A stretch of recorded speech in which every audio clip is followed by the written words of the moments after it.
Hi guys, my name's Connor. I'm a science fiction, political, and philosophy nerd, Marine Corps and law enforcement veteran, never Trump Republican, and Steven's close associate.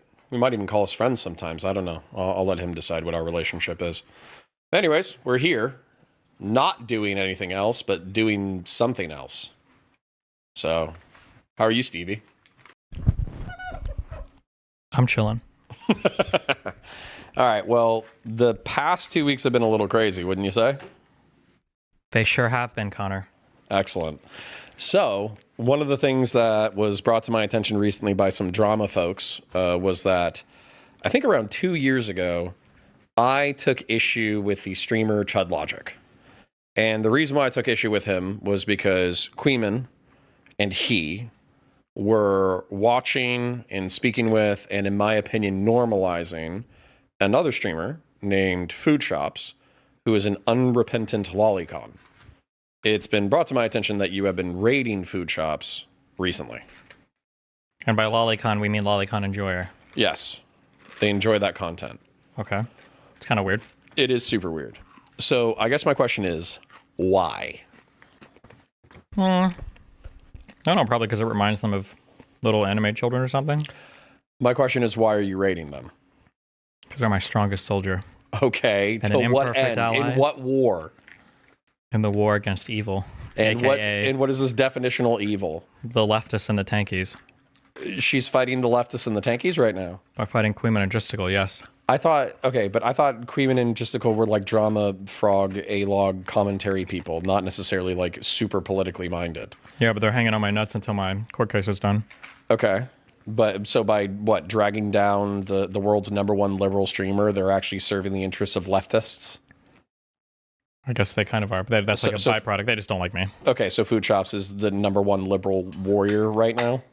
Yes. Okay, well, I feel... Martin Luther King cheated on his wife with a 17-year-old white girl. Okay, so... I don't know if that's true or not.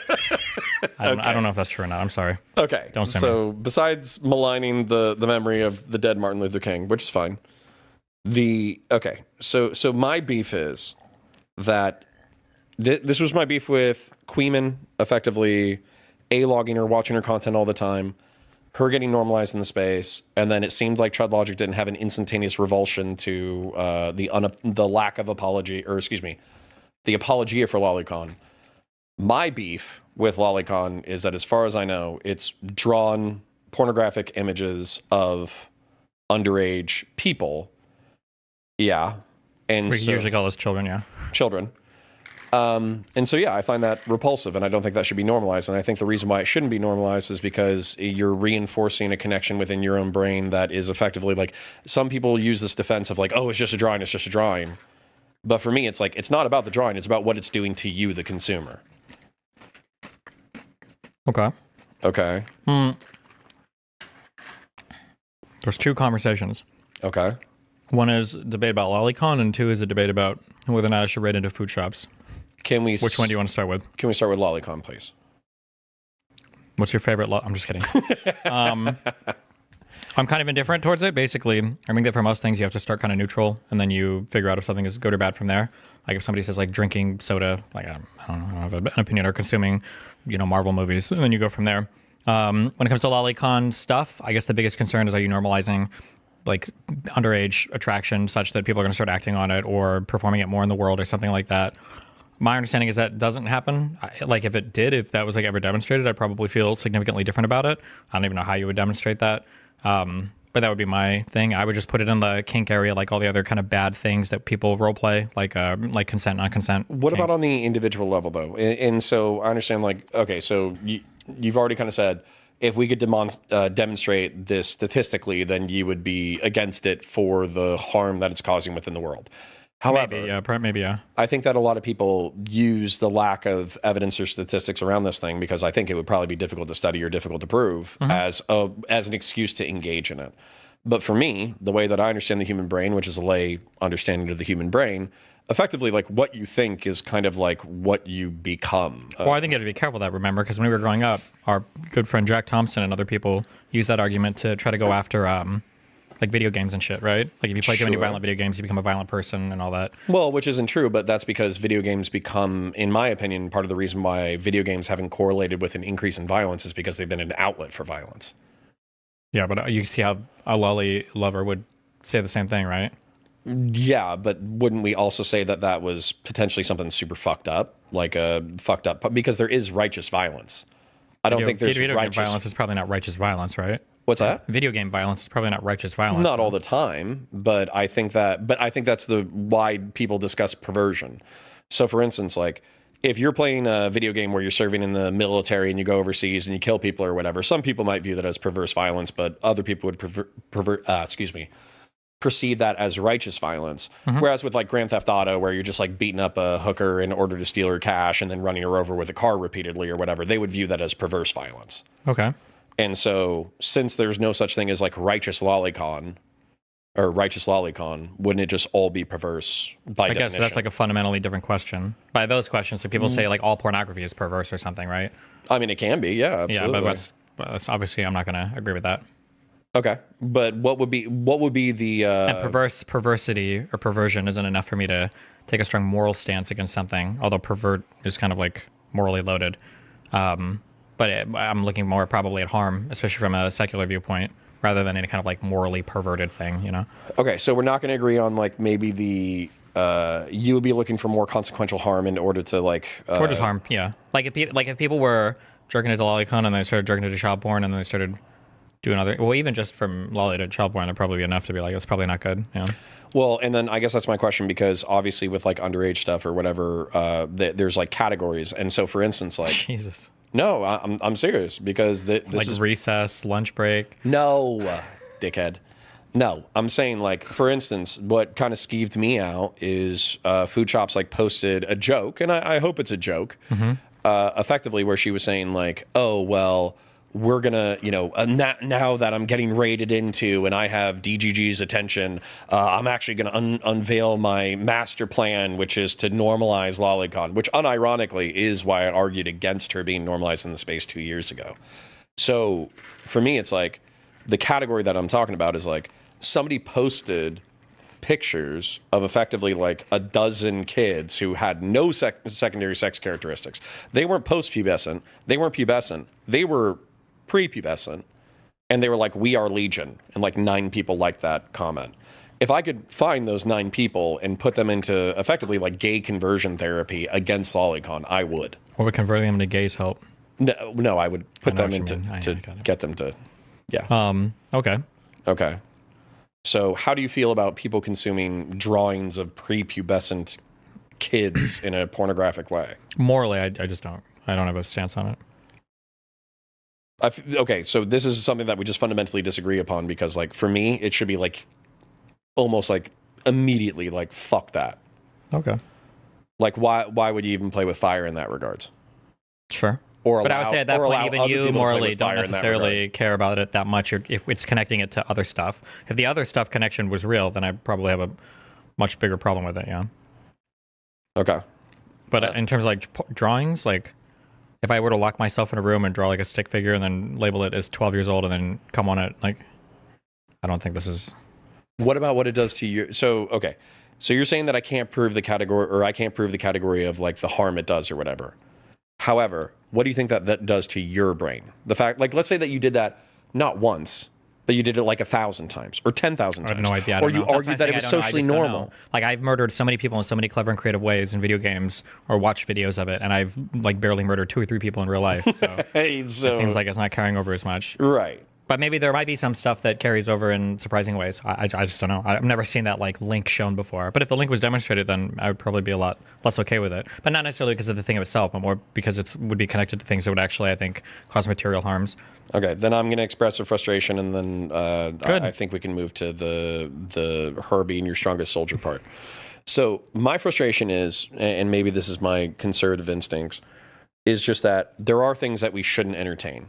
And for me, this is one of them, where it's just like drawn, real, doesn't matter. It's a dark, fucked up, shitty part of the human brain to, and probably a paraphilia, to look at prepubescent or pubescent children and like, I don't know, entertain a sexual attraction to them. And so for me, whatever that part of is humanity or whatever, we should effectively like carve it out. We should lance it out. It's a fucking cancer and throw it into the fucking void of space.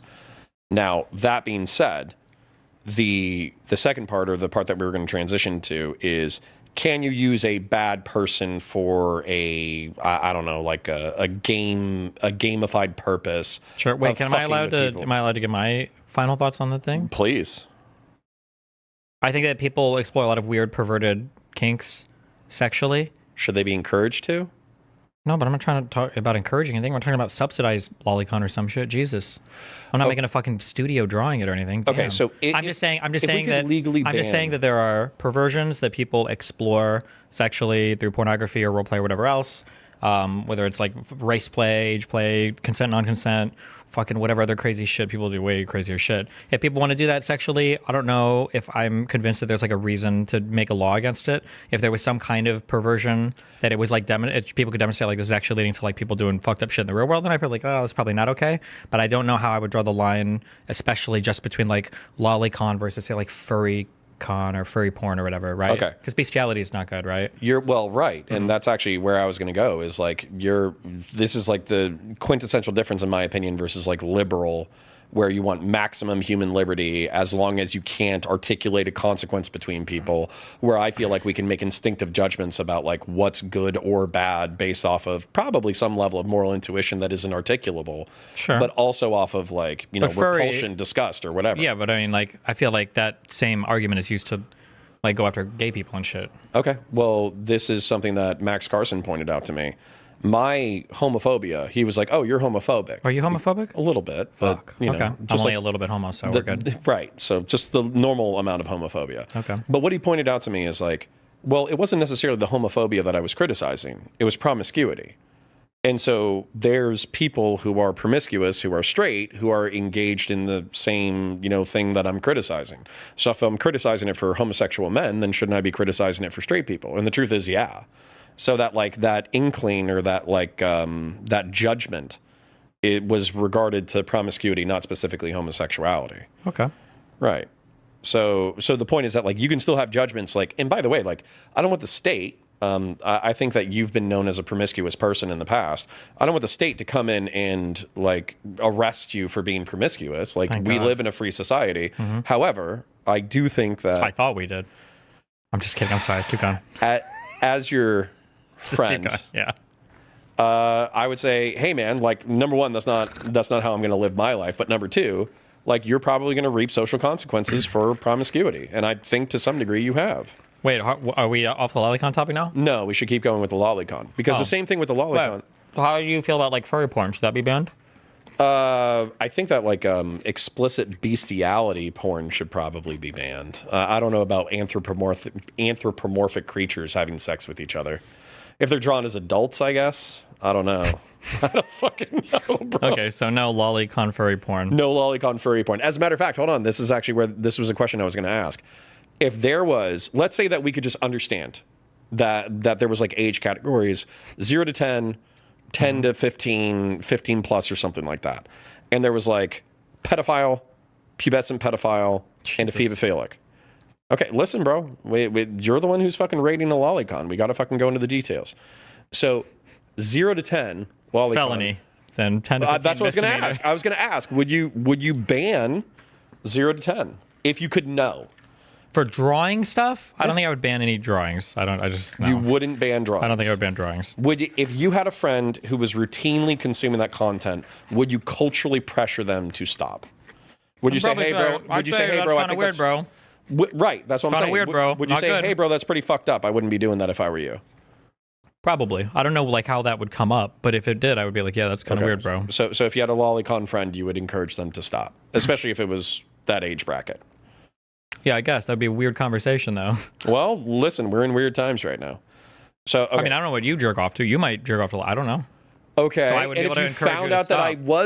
If you found out that I was doing stuff that how would was I find that out? I don't know. We get drunk, have a conversation. What kind of drunk combos are you having? I have all sorts of cool drunk conversations, mostly not about this topic. Okay, so you're like 5 shots in, you're like, bro, 0 to 10. Whoo! woo! That's my my shit. But that's what I'm saying. There's fucking people like in the community who probably do talk like that. Okay. So I feel like that would be a weird thing. I probably would. Okay, but you're saying that if the conversation came up and it was weird, you're saying that statistically this conversation is not likely to happen, therefore I haven't really thought about it. But what I'm asking you is if you have a friend, and I'm pretty sure like friend is described as somebody with whom you share mutual affection or respect. Sure. Right? But like I have no idea. I've known Dan for 15 years. I don't have any idea what kind of porn he jerks off, except for Gal Gadot. Okay. So if Go ahead. if Dan came to you and he says, Let's use a different example. Okay. Somebody similar to Dan.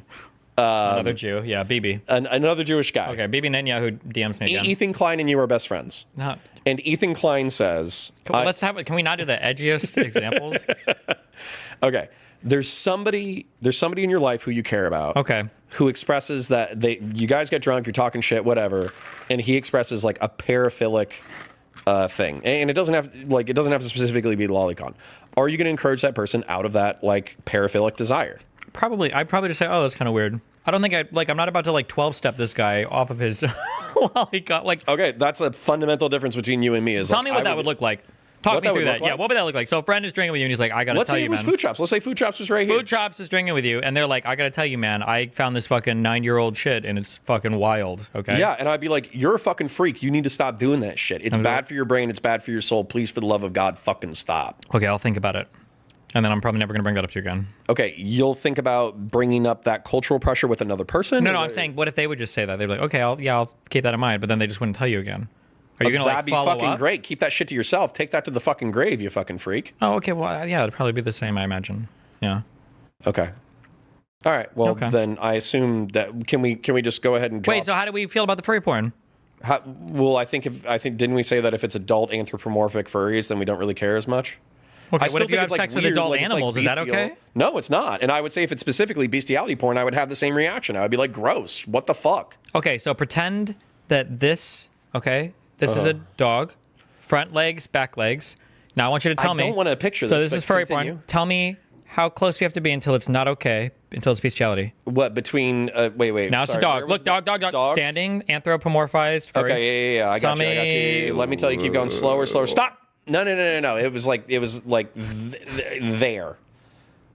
Keep going. So they had to be kind of upright. Dude, if there's, okay, here's dog, here's human, I would literally draw a 45-degree angle, and then 45-degree angle above that is like, you're a fucking freak and you should stop. And then 45-degree under that, I'm like, but if they're fully anthropomorphized furry, you're okay with it? If what? Fully anthropomorphized furry porn, so like they're human but furry porn, you're okay with that? I think in Twitch and YouTube politics, I have no choice but to work with people who enjoy that kind of thing. Okay, and then do you adjust for obvious development timelines for animals? So for instance, like a 2-year-old, but anthropomorphized furry dog, that's an adult. Like half their life has been an adult. Because I think dogs are fully grown by 1 year, right? Basically. So like a 2-year-old dog is okay because that's like an adult, basically, right? I hate that. I'm just trying to make sure that I don't know what kind of moral disgust I need to express the next time because I have a lot of furry porn. Hopefully we're not when we're doing anthropomorphic pornography. But that's okay. To me, that sounds like some kind of like weird backdoor in order for. Well, no, because it would clearly be like they would be like, oh, they're actually two, but it would be like they have adult characteristics. It would be an adult, not adult characteristics. It would be an adult dog. Hold on, you've never seen a dog who's like 4, and you're like, wow, what a cute little puppy. Because somebody would look at you, are you retarded? It's a fully grown adult dog, and you say it's only 4. You're perverted. Right, but are they gonna? Well, no, you're already fucking perverted because you're anthropomorphizing animals in order to imagine them sexually. Have you ever seen Sesame Street?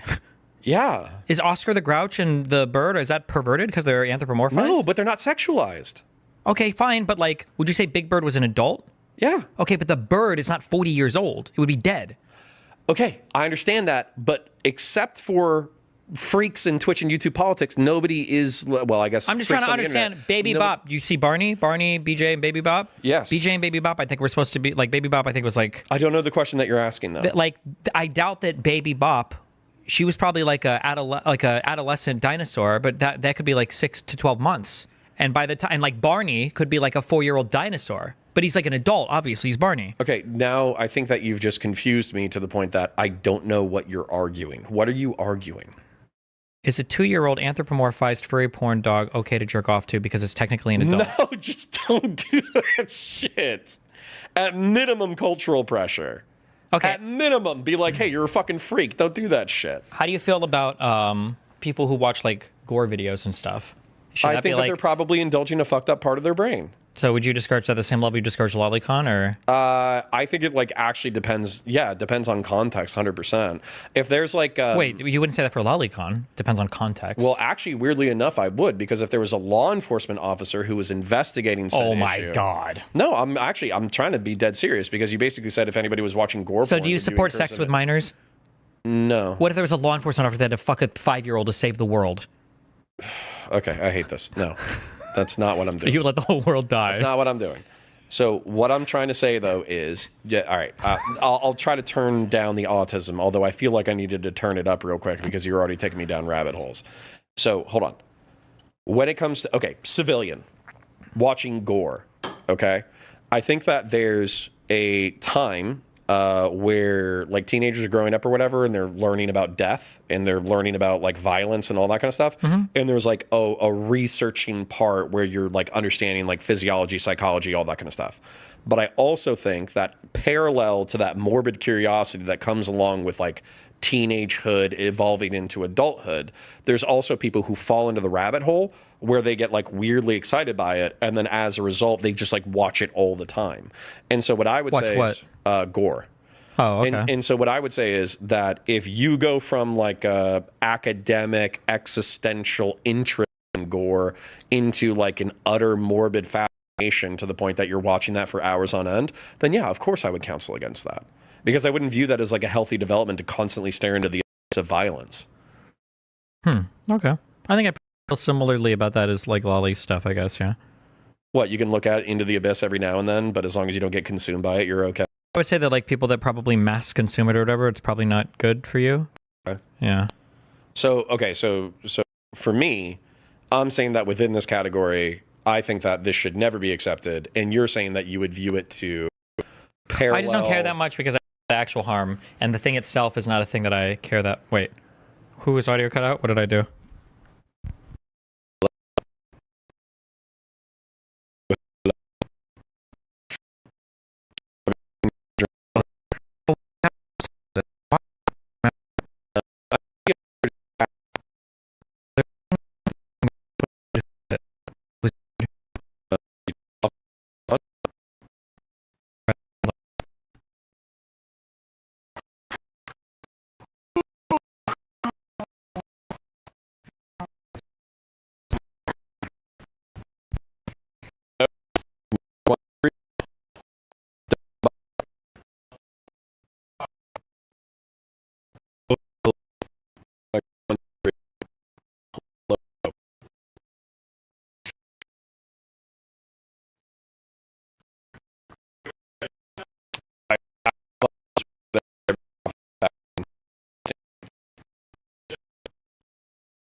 Hello, my name is Connor.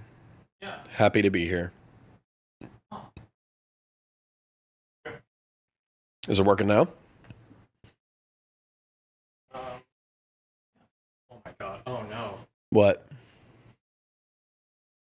Is J-Stock tweeting at you? Worse. Ethan Klein's watching? Even worse. Guess who's watching you? Hassan. Food shops. Of course she is. Of course. Yeah. She hates me because I criticize her. Damn.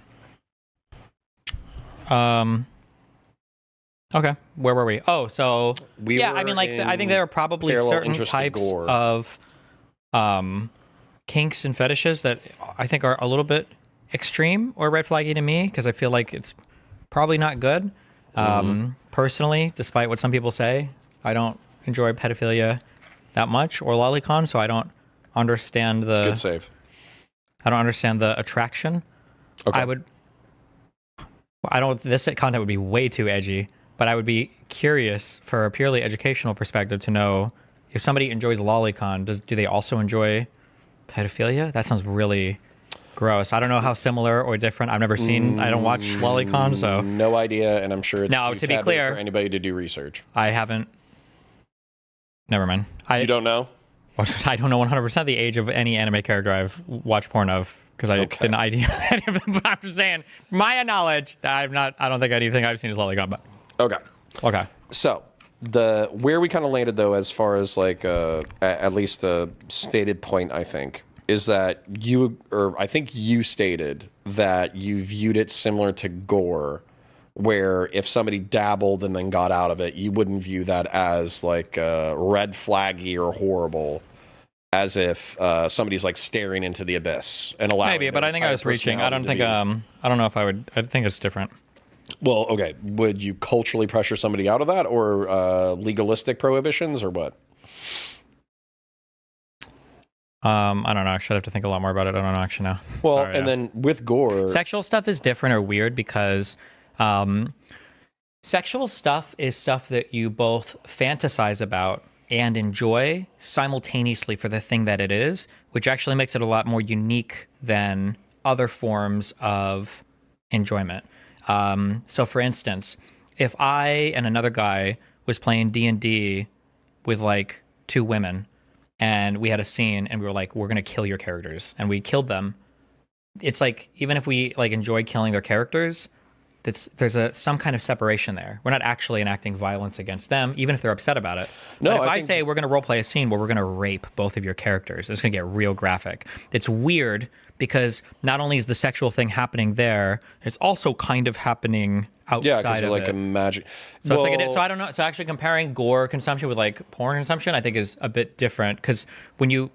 Yeah, do you understand what I'm saying there? It's no, I do understand what you're saying, and I also think that's another thing about violence as well, is that so violence in some regards is like it undergirds our whole society, in that like if you do something fucked up, a cop could come arrest you, right? But it's also something that seems quite rare on like an interpersonal level, where most of the time you're not getting into fist fights or stabbings or shootings or whatever. So that's what's that? Maybe you're not. So the point being that, like, when it comes to people's preoccupation with violence, which dominates popular media as well, I feel like it is, I don't know, maybe like less integral to a lot of people's identity, whereas like sex seems to be pretty integral to almost everybody's identity. Even the mere act of being asexual is oftentimes integral to somebody's identity. Yeah. So maybe that's why we hold it as more important. Maybe. Okay. Yeah, I don't know. I'm not Lolly's strongest defender. There are some things edgy topics that I'll defend strongly. Like, I don't think we should give a fuck about like corpses. I'm not talking about necrophilia, but like I think people freak the fuck out about corpse stuff too much. So, and maybe I'd like die on that hill. But like, I feel like for like lollycon, I might be persuaded to the other end of that. I just don't have that big of a care for it. What, to be a defender or to be a critic? To be like a huge critic of it. I just don't care that much about it. Yeah. Okay. So. So when I say I don't care, I mean I'm more neutral on it. But like I like some there. I mean maybe there are arguments for why. Yeah, it should be. Yeah. Okay. So to be clear, my position is likely will be for the rest of my life that if you have a part of your brain that has some kind of paraphilic interest or weird violent interest, you don't feed that part of your brain. You starve it. And what I don't like about your perspective or Queeman's perspective, Chud never expressed this perspective. I just thought that he was being too nice to food shops and too nice to Queeman's community, which, Chud Logic, apologies for being mean to you several years ago. But the point is that, like, I would never fucking feed that. And I would never feed that in my community, and I wouldn't tolerate it either. And so I feel like your attitude is too permissive. I don't think you would agree with that statement, and I would have to think a lot about why because some of it we do feed, and some of it is healthy to feed. Like what? Like there's a huge conversation around like little boys. I'm worried about this. Violence? Yeah. So like for G.I. instance, like Joes? the idea, not necessarily that, but stuff like the importance of physicality in especially like young boys, young men's education. That like doing sports and being aggressive, like in football or soccer or basketball. But I don't view that as negative. I view that as potentially virtuous. Sure, but it's like a like if somebody goes out and is doing like a physically exhaustive competitive thing like against other young men, we wouldn't expect that to be like, oh, that guy was tackling him on the football field. When he comes to class tomorrow, he's gonna be ready to fight somebody. You know, we wouldn't hope that would carry over. Like in some way, they're like exhausting the phicality and like draining that. Not that word. But from you know what I mean? They're getting it out of their system. No, and they feel it, yeah. no. This I actually like this. Okay. And with the parallel though, for me, they're like I believe in virtue and vice. I believe in I'm not a religious literalist, but I still value religion. I believe in virtue and sin, and so for me, like the nature of the violence that you're talking about, where it's competitive, it's sports, it's getting energy out, it's participating in what I would call positive masculinity. That is like a good thing that we should be Sure. incubating. Let's not use. But hold on, I was going to say, if there was a combat sport, because technically we're talking about all these virtues and vices. Sure. If you're in a combat sport, kind of like that Rampage Jackson's kid, and he thought that being badass was knocking some dude out who he was wrestling and then beating the fuck out of him while he was down, I would view that as vice, even though it's technically competitive combat, physical, for sure. That would be bad. exerting, Yeah. like all that kind of stuff. So how we do But we these wouldn't things- expect most people to do that. Like no, if we they're wouldn't. participating in combat sports, we wouldn't expect them to beat the shit out of them like on the mat, right? But I would view sex as the same thing, where there's, in my opinion, a virtuous way to conduct yourself within the sexual realm, and there's a vice-filled way to conduct yourself in the sexual realm. Sure. But then I guess, in a way, we've kind of looped back around to is somebody who beats it to lolly shit, are they just boxing in the ring and they're not going to beat the person up on the ground, which the equivalent would be, I guess, messing with a kid? Or do we expect them to make the transition over to that? I don't know. Well, and so actually, even following your analogy, there's this really funny clip of it was like a sportscaster guy who was trying to show how badass he was, and he was like punching the pads, but the guy kept like bringing the pads down by his knees, so it looked like he was punching a toddler. So if we were analogizing this back to lollycon, if we saw somebody sparring in order to punch children in the face, wouldn't we be like, that's fucked up. You should stop preparing to fight children by punching them in the face. And if the person was like, no, it's fun. Let me go ahead and spar so I can pretend to punch children in the face. We'd be like, what the fuck is wrong with you? Why are you getting ready to fight toddlers? What's your fucking problem? I feel like this is a thing that needs to exist more, actually. Punching toddlers? Well, because I feel like a lot of parents, I'm going to be honest, when I see... From an analogy standpoint, I'm going... preparing to punch toddlers I'm going in the on a bit of a face? tangent here, but I honestly feel like when I see a lot of parents punishing their children, Yeah. I feel like the parents are not punishing They're them. ill-equipped. No, they're just like taking out their frustration on their kids. I feel like a lot of parents, when I see them scream at their kids or hit their kids, it's not like a teaching moment. They're just like mad as fuck. And I wonder, maybe if they had child-sized punching bags.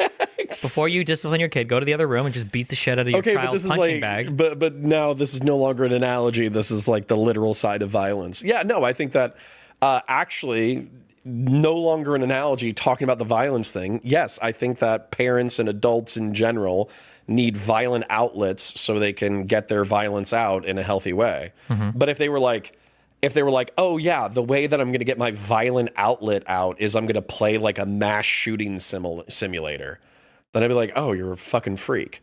Like imagine, as a matter of fact, Call of Duty, right? There was the no Russian level where you go into the airport and you just like mow down a bunch of civilians. And like the whole point of it from the artistic point of view was like, oh, isn't this so fucked up? This is a terrorist attack. This is a mass shooting. Isn't massacring civilians so fucked up? If I had a friend who was like, no, this is actually awesome, and I'm going to play this level over and over and over again, then of course I'm going to call them out. If you had like a shooting training exercise where you were just supposed to be killing a ton of aliens, but you just shot like the civilians, like a little girl holding quantum textbooks, you know. Well, trying to make I'm excuses a out of it. Warhammer 40k player, so this is actually this is getting uncomfortable now. Wait, why do you do that? No, but the lore for the Imperium is that there is a genocidal faction and they will wipe out men, women, and children of rival species. Jesus Christ. Yeah, dude. Okay. Okay, so summarizing, I don't care about the thing in and of itself. I think if the thing manifests as more things or if other stuff comes from it, I think that would be deeply concerning, and I'd probably heavily, at least socially, discourage it, if not more, yeah. But that's basically where I'm at, yeah. Okay, then summarizing my perspective, I'm worried that you, and by the way, like Queeman acts like, oh, Connor's hanging out with Steven. He's still talking to Steven, but he holds this contradictory view in reference to this topic. Queeman espouses the same view. I've heard him say like plenty of times, it's just drawings, ninja, and he'll use the N-word, obviously. Jesus, the Sometimes. Jesus. Yeah, it's awesome. But anyways, the point, Okay, yeah. the point is that like, number one, on an individual level, I don't think you should entertain that. Number two, I don't think you should entertain it with your friends. Number three, if you bump into friends who are entertaining that part of their brain, you should push them away for it. Number four, I think that if it hits a certain level of disgusting, it should be prohibited eventually. And I think that for me, I could articulate lines of prohibition that I would follow through with if I was allowed to. Okay, that's fair. Okay, so that's that conversation, and I feel like we dealt with that head on, even if it's uncomfortable. So putting that to the side of, in my opinion, you're too permissive, but I have a different opinion on it. The next thing is using food shops as a weapon to fight J-Stock in Queeman. So I think that this is a silly use of your time, energy, and talent that the conflict doesn't necessarily call for. And I would never use like a flawed tool to attack my enemies. So I guess my issue is over the past year and a half, there's been obviously, I mean, you've seen it because you're a part of it, or you get impacted by it. Is there's like a highly coordinated network of degenerate, creepy losers / pedophiles / insurance company owners, like Doobie, Queeman, Justical, and all these other people who are. I didn't say that, Doobie. He said that. He said that. Who are like constantly like working. I used to call it in reference to a woman whose name will never be besmirched here again, Kelly Jean. I used to use this phrase, reputation workshopping, where they would go into Discords and they would constantly just like do that, like work on people's reputations and make sure everybody like feels the same way about things. To damage or to reinforce? Both. It can be to reward what they see as loyal or good behavior, or it can be to damage or attack what they see as people, outgroup people, basically. Why should we care about their opinions at all? So in the past, you wouldn't care about their opinions because you just don't give them decent drama content. But I'm saying, like, yeah, you're answering the question. But yeah, you wouldn't. You just ignore them until they kind of extinguish themselves, or get bored and move on to a new target. Yeah. I think the reason why they get bored is because typically people like that. So like for Kiwi Farms, for instance, like, so my main obsessive guy is Blav, right? He's the guy, my alter ego who loves me. Blav with a B. Yeah. And if I ever reference him in any way, he's always somehow it's like a victory, or he thinks it's like, oh my God, I live in this guy's head. But so this is like a person who, if I reference them, that's the only thing that they have to live for, and they get that, right? But the issue now, I don't know why this happens. Maybe it does in right-leaning spaces. I don't think. But for some reason on the left, maybe it's not even the left. It's just for some reason the network of leftist, socialist, commie content creators started to funnel a lot of this weird, snarky stuff, and it's propagated up to the highest levels of content, such that guy Blav, who only used to get attention from, if I would give him attention, is the only attention he's getting, like 2 years ago. Now Hassan is reading his posts about me on his stream. Isn't that because he's using? But Hassan is using Blav as a weapon against you. Correct. Okay. So that means that now it's not just up to the person to ignore the anti-fan to extinguish anything. Now everybody on that anti-fan side will go to these places to get ammunition and then use it against you.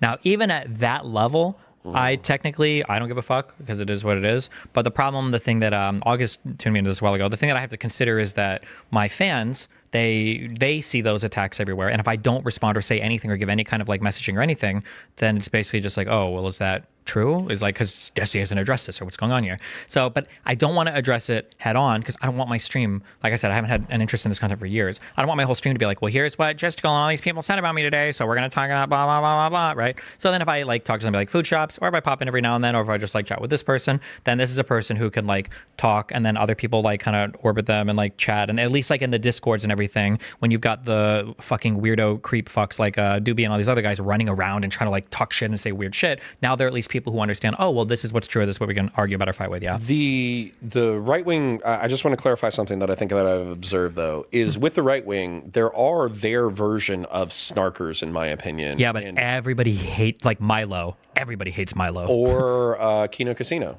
as an example. I wouldn't even consider them right wing, are they? These are just like crazy people. I don't think they're like political. I feel like they hang out with right wingers, right? Didn't Worski used to hang out with Ralph even and all I don't know them? if I would consider those guys right. Even Worski, I don't know if I would consider them right wing. What or about Ethan Tonka Ralph? You wouldn't experience. I don't think so. They're Are not they like apolitical. Yeah, I would say so. Okay. Yeah. Well, all right. So if I understood them to be right wing, I think it's just because I've heard them use the N word, the F slur, et cetera, et cetera. But what I would say is that like those snarker communities or those critic communities or those A-log communities or whatever, they seem to just like make content and then like move on. You know what I'm saying? Where they'll cover the drama of the day and then they'll move on. Sure. Whereas I don't think that I've seen them get wrapped up with a single character that they wanted to meme to death. Yeah, but there's two things going on there. One, if you're getting referenced by those types of people, you just wouldn't respond to them. So they wouldn't respond to you, and then it would just move on. But two, those guys aren't getting amplified by anybody.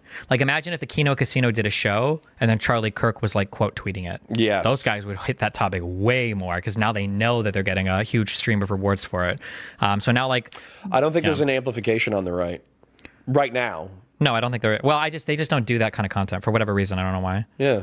Well, this is also only ever done to like enforce. This isn't like even though it's like a certain political group-ish that's doing it, it's all like social behavior. It's not really political. Like just to go 180 on every political position if it means opposing me. Like he was defending Taylor Lorenz yesterday, and he's defending Taylor Lorenz today. That's crazy. But it's just because it's to like attack me, you know. So I don't know if I would even strictly call it political. It just happened to manifest in all these like left-leaning political spaces. Well, okay, so just to, we already articulated the lolly perspective differences between our perspectives. Then we also articulated like I would never use food shops. The part of the reason why though, what I'm afraid of, and this is what I articulated to Chud, is that I feel like by normalizing her, by rating her, by granting her some level of success within the let's just say like me chatting with food shops, because using, it's not like I've got this. Sure, but you showed up on chat, you know, rated her, and by the way, this is the only compliment that I will give food shops is she got rated or whatever, and I think she was at like 700 or 800. She maintained her number because she was talking shit about JStock, she was talking shit about Queeman, and then as a result, the drama content was good enough that she didn't drop like a rock. Sure. She kept those people. But my problem or my fear is that, she did it as a joke, and I understand it's a joke. But the tweet was like, oh, now that I have some level of viewership, I'm going to start trying to normalize my ideas in reference to, lollycon or whatever. And so for me, I think that there's probably a few lost souls in there. There might be. Who are going to hear your permissive attitude, and they're going to hear her apologia, and they're going to hear Queeman's apologia, and then they're just going to be like, yeah. I don't care anywhere near enough about the lolly issue to give a fuck about that. I think if I had a stronger position on it, like if I found out that they were like fucking kids or whatever, then I would be like, okay, this is probably not a person I want to be associated with, but I just don't care enough about that issue. Yeah. And it's not like there's any other, if there are other people, I guess, that I could chat with, then maybe, but that's a rough world. You know, you've experienced it. Wick has experienced it. They're lost souls, so why would we allow people to fall into that trap? No, I mean that like it's a rough world in terms of like the weird Discord people. Like those communities are just like very, very, very active. And they're cannibalistic. Yeah, I love him to death, but Pisco will be 100% bought into those communities in 6 months. Like guaranteed, he will be. What, into the hate communities? Absolutely, 100%. Because Aaron is fully 1 trillion% bought in, and all those people are constantly in Pisco's chat and in his Discords and everything else. Okay, I have higher faith for Pisco because I'm hoping that his rooting in the legal world and his reading. And by the way, in his content, at least as far as I've seen with the titling that he's done over the past week, he's almost ignored the Ethan Klein versus you drama. He's almost exclusively been talking about like mainstream news events. Okay, I hope I'm wrong. We'll see. Well, I hope I'm right, but yeah, I hope you're right too.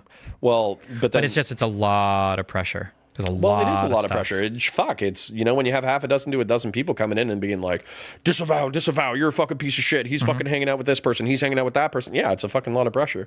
But I could see why a tactic that some people will use is they're just going to focus on dry politics because they're going to starve the drama frogs in their community. Although, weirdly enough, sorry to bring you up, Hutch, but Hutch, I see Hutch constantly getting attacked, and I don't think he's really done much of the drama at all.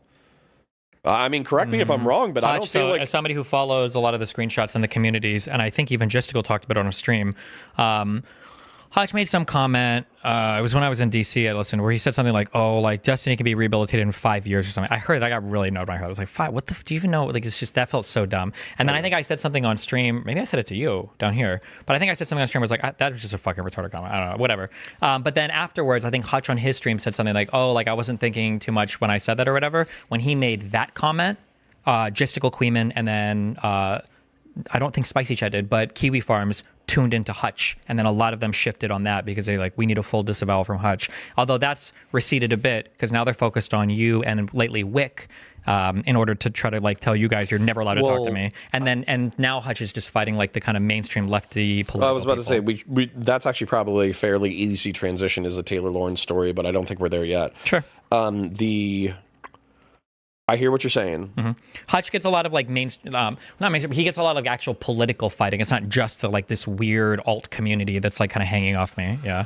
Well, okay. They focus on for a little bit, but not too much. Yeah. So if I could though, if I could snap my fucking fingers and I could resolve the Pixie situation, resolve the JStock Sherry situation, resolve the all these situations. If I could resolve all this stuff, I would, and then I would be trying to focus on, like, I hate to say it, people are going to make fun of me for it, but that's okay. I'd be trying to focus on, like, what PV was trying to do, which was effectively taking the energy of Twitch and YouTube politics, carving off 2 to 5% of it for canvassing operations, phone calls, and volunteer organizations. I wanted to do disaster relief, but that's not, nobody's really interested in that yet. Sure. But the whole point of it is, like, at the end of the day, Twitch and YouTube politics is a bunch of fucking nerds who, there's hundreds of thousands, if not millions of dollars in Twitch and YouTube politics. There's hundreds of thousands of people. The canvassing operations were the one thing that seemed to actually be, like, positive and real as a result of this, besides charities, I guess. Yeah, I agree. So that should be the job. Yeah, that I agree. I agree 1 trillion%. Yeah. I mean, that's what I was kind of angled at the end of last year, right? With the studio in New York and interviewing like people and doing all trying that, to do like real shit? Yeah, that was the angle, yeah. Okay, but then that's the problem though, is we keep getting wrapped in the sex shit, which is funny. I'm not gonna, like, I obviously watch the drama content, but if we keep... Never mind. Sorry, go ahead. No, you said it was funny. Go ahead. I was gonna make it as you joke. You're good. But the point is though, there are organizations. So for instance, I don't know if they're going to want me to bring up their name, but effectively, like, don't do that. Don't do that. Probably not. Probably not. I think they told me to. Okay. All right. What? I don't know what you're going to say. I know what I'm going to say, which is the Man Boy Association. Oh yeah. No, I'm just kidding. No, what I was going to say is that there's like, okay, number one, I don't know if PV's doing anything for midterms. Number two, the National Ground Game. And so National Ground Game is, I met Z. Cohen Sanchez in DC, and she's trying to get Democrat donors to back her project. And what she wants to do is she wants to replicate Turning Points USA, but for the Democrats. And so that's what she's trying to do. Sure. And so for me, taking Twitch and YouTube politics energy, starting mirror chapters to the Republicans with Democrats, creating cool debate events, and then having Twitch and YouTube political content show up for debate events and canvassing operations, that's the fucking next step. Yeah, I agree. So, I think it's a cool project. That's the reason I did stuff with them before, yeah. Okay. Well, it's like related to the Unfuck America stuff kind of, right? Okay, so how... is it even possible though to like divorce Twitch and YouTube politics away from this fucking bullshit and move into the real stuff, or is it just so like? I would say there's one way to do it. Yeah. But I mean, I guess it's easy and convenient for me to say, but like people just have to ignore it. But people are not capable of doing that right now because there's so much pressure from these people, and people feel like they have to have a position on it, or they have to respond to it, or they have to do something. Like I give a lot of props to you, and I give a lot of props to Wick for resisting a lot of it. But it's really hard when you've got like Z's been doxxed on Kiwi Farms. People are spreading all of her shit around. I've seen 3 of my fans get doxxed in the last 2 weeks. People who just like tweet, and people like found their names and then are like posting their jobs and shit. One of the guys emailed me and said he called the cops. So I called the cops within the past week, and it wasn't even that I got like specific threats or whatever, but I called my local law enforcement and I just said, hey, everybody's like, we're effectively in a doxing war right now. Yeah, but there's a reason why these people don't harass me anymore, and it's because I don't care and I don't give them attention. But if they find that they have some success in other outlets, as soon as they see any success there, that's what they lean into. But like, notice right now, you'll never see somebody approach, like nobody talks about Trump's cases, his rape shit, Yeah, whatever. Nobody talks about it. like the Tates to any of these conservative guys because they know what. Because why? Well, I mean, like, even listen. I do, but it's water off a duck's exactly. ass. Yeah, because they don't give a fuck about it. They don't care, right? Yeah, so like Benny Johnson interviewing the fucking Tates was insane. Yeah, so I think that like we should have our own like moral standards or whatever. But like those are things that you hold yourself to account to, and then other people who you care about who are near you like hold you to account to these, but you don't let enemies try to like weaponize these against you, which is what happens, and it works so well because so many people get so caught up in it. Yeah. My question though, because obviously I'm feeling pressure from a variety of sources, and by the way, I don't give a fuck. Like to some degree I obviously care. Like I talk to these people in DMs or in replies, and it's not nice when people call you bad names on the internet. However, ultimately I still have a life outside of this shit. Sure. Not to trivialize it, though. It's not just that. It's like spam calls to people's jobs and a lot of other people have experienced worse shit than me. Yeah. But the point is though, how do you know that because when you're so for instance like Benny Johnson or whatever, or you've talked to him, the Hodge twins. So the Hodge twins talked to Andrew Tate, in my opinion, and Benny Johnson talked to Andrew Tate. Number one, because they knew that they would get the clout, influence, money, etc., but also because they knew that they would fucking trigger the libs. And so principles didn't matter ultimately because they were going to stick by their team, not because it was good to stick by their team, but because they knew that they would get some kind of like pragmatic result out of it. So I guess my question is, how do you balance calling out moral failures of people and also allowing like descriptive reality to exist, along with not allowing political projects to die because you're getting sucked into the I think it's drama a trivially bullshit. easy thing to do. I don't even think it's a real Like what? question. Trivially easy? How? Trivially easy. You How? tell somebody like, oh, I think, hey, if I do what? You just tell somebody. If you think somebody fucked up, you say, hey, I think you fucked up. Like, change this behavior. Don't do it again. Like, I think it's the easiest thing in the world to do. Okay, but what if we disagree on something? So, for instance, like we can have disagreements. If there is a disagreement where like the moral disagreement is so huge, that you like, I don't think I can be a part of this. Then you separate. But like, I mean, every movement is going to have people who have like fundamental moral disagreements. That happens. But there are going to be some things that you draw the line around where it's like, this is too much. Like, I can't, like, this person might be pro-choice and this person might be pro-life. Generally speaking, depending on these people can probably work together. But if a guy was like pro-murder or this guy was like pro, like there are some things where it's like, this is like a bridge too far. I can't on that. Yeah. But I'll tell you, just, face to face, that line for me is almost hit by food shops. And the reason why is because like, so I get it. Like pragmatic reasons you're using, I keep saying this, you're not saying this, I'm saying this. You're using it as a weapon against Jay Stock and Queeman because let's face it, she can A-log them pretty well. So you're using her as a weapon against these drama farmers. But then for me, I'm worried that actually, unironically, that tweet that she put out as a joke, which I understand to be a joke, is that she'll get 500 viewers, 1,000 viewers, whatever. And then she'll normalize that viewership within her community. And there'll be half a dozen to a few dozen souls who will just fall into what I view as like a spiritual trap, which is being a fucking lollycon gooner. I think that's unironically a spiritual trap. I think it's hell. Gotcha. So I don't want people to go into hell. Okay. So That's how like do we a stop thing. that? I don't know, argue against it. I just don't have that huge of a position on it that I cared as much about it. Okay. But I mean, if I did, then maybe I would feel stronger about it. I think if it was a larger part of her content, I'm going to be honest, I've never actually... Actually, I think I did hear her argue about this, I think like a year ago. And that's why I removed it from Discord, because I just didn't want to, whatever. 2 years ago. Yeah, but it's like, if it was like every day, it was like, here's the 30-minute, lolly praise preaching segment, I'd be like, okay, well, this is kind of weird. I think this is too much. Then I'd probably like, I think I'm good on that one. But I don't know. Maybe this was is a big part of the content. I've just never seen it before. But well, I haven't seen it recently, to be honest. I think what ended up happening, or at least been pointed out to me by people, is the fact that 2 years ago, in my opinion, it was a large part of the content. Okay. I freaked out and yelled at Chud, and then they're like, "Why aren't you yelling at Steven?" So, well, this is that conversation. But I'm not pro lolly, and I don't support lolly in my community. I know, but like, I don't have people posting lolly. That's not in any of my shit. That would always be against the rules everywhere I'm at. But right? it's like the raid, then the watching the drama content, and then building a platform, and then maybe some people fall into her perspective. So it's like a 3 consequence series. Yeah, nobody, events. their side is never following that. I would never kneecap my side by having to have them weaponize all of those principles. And Chad Logic was fucking jorking it to some 15-year-old he was sexting a long time ago anyway. Hey, so who the fuck cares? I have to defend his honor. She was 17 and she lied about her age. Oh, that mattered for Chud, didn't it? Wasn't there one other big streamer that came out and defended him on that? Yes. Oh, who was that? Truth Crazy, be told, huh? Yeah. Well, okay, it was Xander Hall.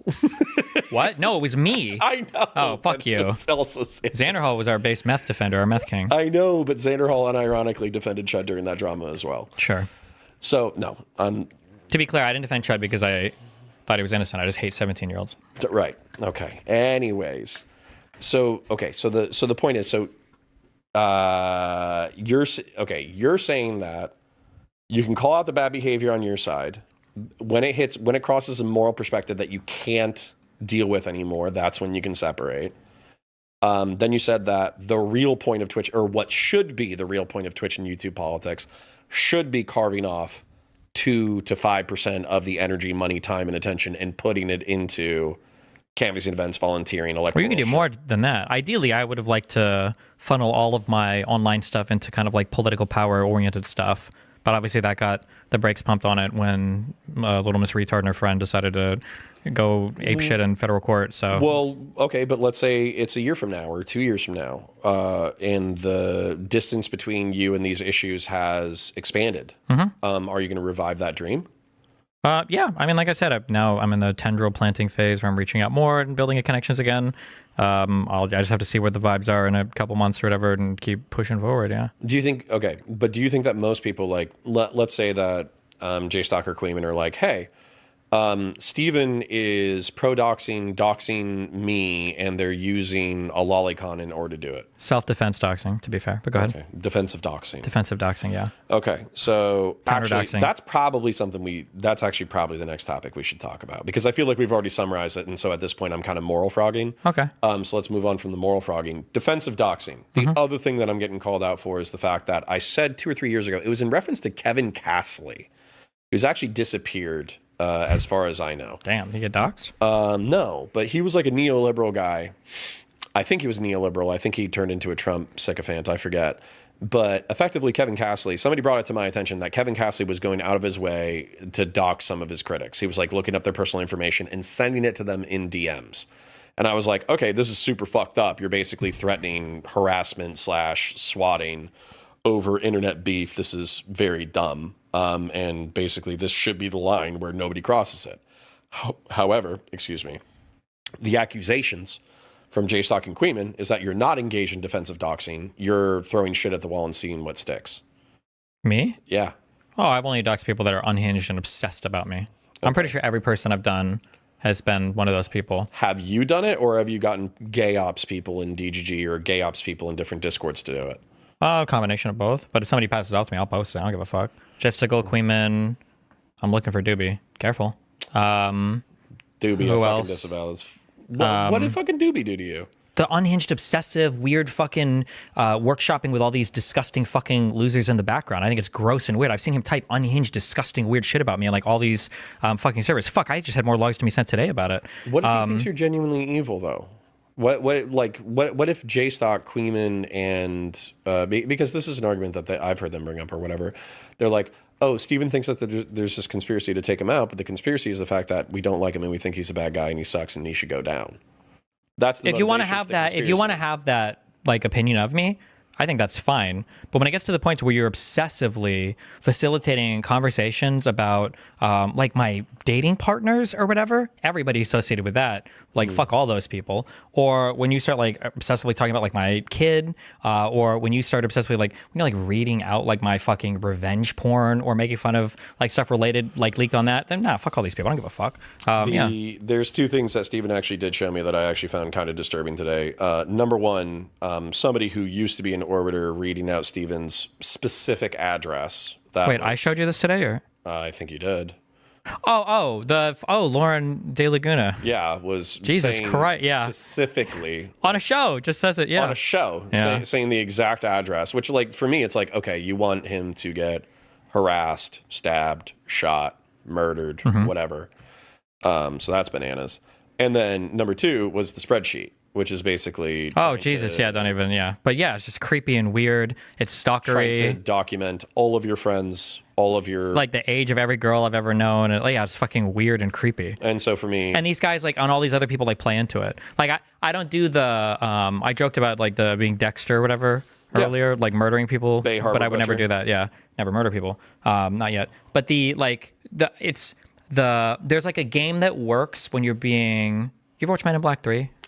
no, but we've talked about it. There's a game that works where you can be kind of cutesy. Like Gisticle and Queeman are very good at being like twinky cutesy, where they're like, oh, show me in my community where somebody posted the docs or whatever. And that works for like normies, but I'm not retarded. Like I'm not gonna sit here and play that game. So if I have information about you, if I can get your accounts banned, reported, docs, whatever, I'll do that all day, 100%. Okay. There's a reason, by the way, why Gisticle had to clean his Discord chat and why so many of their accounts keep getting banned, by the way. But yeah. As an example, though, somebody else, not you, showed me evidence that a known Kiwi farmer personality was in Spicy Chat, known to be in Spicy Chat. One of the profiles got banned, and they had an alt with the same PFP but a different name.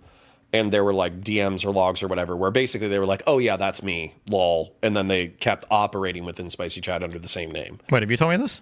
No, somebody else did. Do I know this person? Yeah. So I could show it to you later. Oh, jeez. But the I know whole- there are a lot of people.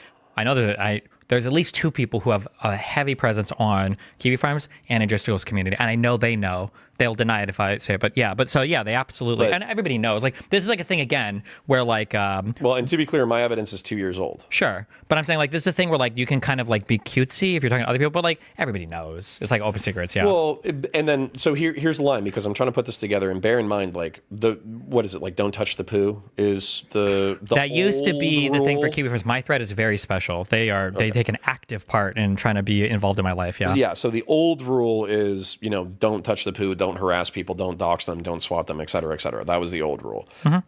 So for me, I'm still trying to play by don't touch the poo, because I don't want to know who these people are. And Sure. I barely want them to know me. But the point though is, so we have, let's say that we have Kiwi Farms, and the way that people talk about it is that it's a place where they effectively A-log somebody's information, but then it does get weird where, for instance, revenge porn is posted, maintained until it's asked to be talked down or brought down. Addresses are posted, they're left up until they're brought down. No, they're just left up. Okay, phone Yeah. numbers are posted, left up. There's a popular leftist account, I think, that posted some audio of me sucking some dude off yesterday on his Twitter account. Nobody gives a fuck. Yeah. It's all memes. Yeah. So, sorry, I blinked just to... Yeah. It's all good times. Yeah. So anyway, so they leave that stuff up. And then the thing is, like, they're like, oh, well, we don't dox, we don't harass. But realistically, if you wanted to harass somebody, if you wanted to swat somebody, that's where you would find it. 100%. Yeah. Right. So then, but that's not illegal to have that information up. Sure. Right? Yeah. Then you have Discords, which probably do have stricter, I don't know what the terms of service are, but they probably do have stricter terms Yeah. You of can't service. dox. I think you'll get banned for that. Yeah. Okay. So they have stricter things. And so what'll happen is, at least as far as I understand, is the Discords are places where people like chat shit, talk shit about internet personalities, talk about anime. That was actually one of the funny things, is one of the times that I was checking in on a Discord that was talking shit about me and talking shit about you. They got distracted by anime, and they talked about anime for like 24 hours. And then they went back to talking shit. But anyways, the point is that, like, there's no illicit thing within this frame. There's no evidence of harassment or stalking or swatting within this frame. but it's kind of, I don't know, like I want to say inculcating, but I think there's a better word, incubating.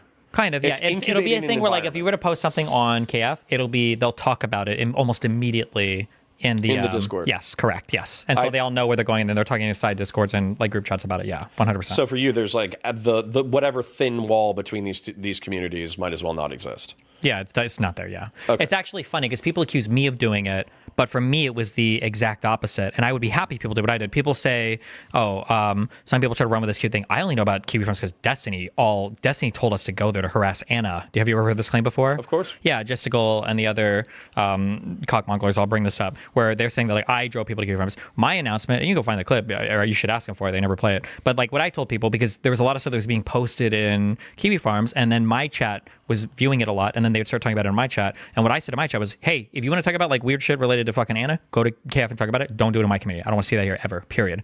And people, Justigal and them, will morph that into like, oh, look, he was sending people to Kiwi Farms. But I wasn't. I wanted it out of my community. And the fact that it was, and I know because I'm not an idiot and I'm honest about how the communities work, if it's on Kiwi Farms and then it starts getting spoken about in my chat immediately, there's always going to be an interplay there because they know, like if I type in my chat, I know that Kiwi Farms is watching and that happens back and forth. Yeah. The rebuttal is that you're playing 5D chess though. With that, I don't have the only time I'm playing 5D chess or I'm like an enigmatic, complicated figure, or it's just because people just don't believe what I'm saying at face value. And it's like I think it's pretty obvious. Like, why would I? Like, what would even be the 5D chess? The 5D chess thing. Like, I'm telling you flat. Like, there are people I will dox if I have the opportunity to. Doobie shit is getting posted if I get my hands on it, 100%. But I'm not like I don't have to sit here and like I don't need to 5D chess that. What's the hold up? But for Anna, like I legitimately, what is Doobie's sin? Being in cahoots with all these fucking weirdo A-loggers that are obsessively talking about me to every other fucking person, and doing this weird pressure game in the background for every single person. When he was in fucking Wix chat, ass pain because he got blown the fuck out by Baby Peach in a fucking debate, where they're playing all these fucking weirdo pressure games. It's just weird. Anybody that's part of like those communities, in my mind, it's all Hamas to me. Jesus. So the pressure games, doxing, they're okay. Well, and then I was going to bring this up to you as well. Mm-hmm. So, and I think I brought it up to you earlier today. So I, unironically, like I said, I'm not a religious literalist, but I do believe in like religious precepts. And one of the religious precepts effectively is like, turning the other cheek, or the mercy, sin, forgiveness pipeline, where it's effectively like guilt. It's like sin, guilt, asking for mercy, atonement, forgiveness. And that cycle, for the unfamiliar, is like, at least within Christianity, if you commit a sin and you feel guilty, they correlate. Then you kind of seek mercy from the people that you wronged. You try to atone, which means try to create some justice in the world. And then even if those people can't forgive you, ultimately God is supposed to forgive you if you're serious with your atonement. Okay. So that whole cycle, along with turning the other cheek, is supposed to make a more peaceable world. Maybe. There's two huge assumptions, though. One is that there's some afterlife where I get to reap the rewards of that, and two is that I can infinitely tank whatever because I've God on my side. So as an atheist, neither of those things are very compelling to me. I don't know if the arc of history inevitably bends towards some positive direction, so I don't know if there's some moral goodness in allowing other people to infinitely slander you with no response. What about reciprocity? I fully believe in reciprocity. Earlier, I think when we were upstairs, you mentioned something about the doxing thing, and you, like 2 years ago, you said that this was like a line and it was horrible. I agree, 100%. I think it's horrible. I don't think anybody should be doing it. I'm not going to stop, though, if they're not going to stop. Because I hope that they do feel uncomfortable. I hope that they don't enjoy it. I hope that it really does worry some of them, because I've had to live with that for years. Like I said, I got swatted when my fucking son was here, right? I'm outside with multiple AR-15s pointed at me, having to explain that my son is inside my apartment with a whole bunch of guns, but he doesn't know how to use them, and he's too scared to come out. This is a very, I don't know if that footage can be FOIA'd. These are very stressful situations. So when somebody tells me like, well, isn't doxing them too far? I think it is too far, but I've been way over that line. So at this point, yeah. So if I saw them taking a stronger stance against it, where I was like, okay, like I can see, like people have pressured or said things in the background, like, oh, like, do you think we should dox like fucking like these guys or whatever? I'm like, no, they're not even part of this shit. Like, I don't care about like this stuff or whatever. But when it comes to like the weird spicy chat, Justigal Queeman, Kiwi Farms, that pipeline, and then how that connects up to like Bad Empanat and Hassan. These are terrorists. These people are unhinged and deranged. Like, I have no consideration. They're crazy. Okay, so you said something that was, honestly, I was rewatching the Keffels drama because it's some of Chud Logic's best work. Yeah. And in the couples drama, she talked about how Ontario, I think it was Ontario, and maybe it was somebody else. Anyways, police showed up to her house. They had rifles and pistols and stuff. They were outside of the door. They asked her to come out, but they did like the call out order where they came out. And what you described to me was kind of parallel, where you were saying like you had a swatting incident where several armed law enforcement officers, not with pistols, but with rifles, actually showed up to your front door. Yeah. And it's weird too. I think I was probably more stressed than Nathan because I don't like, obviously, if you spend any time at the range, which you have, I'm going to be pointing a gun at you. It's very weird. That's a very not good fucking feeling. Terrifying, yeah. Yeah. And then also when you have the multiple cops shouting, I see that is it Ben Shaver? There's one of those, yeah, for sure. I think it's Daniel. But oh, yeah. Daniel Shaver, yeah. And I'm like, I'm going to die in the most retarded fucking way possible because these fucking morons are all shouting different things at me. Yeah. You're going to do, like, fucking... Simon Says execution in the hallway. The fucking the Vosh clip. And that's horrible. Sorry, the only reason why I'm laughing is because I've been in a situation where I had a firearm.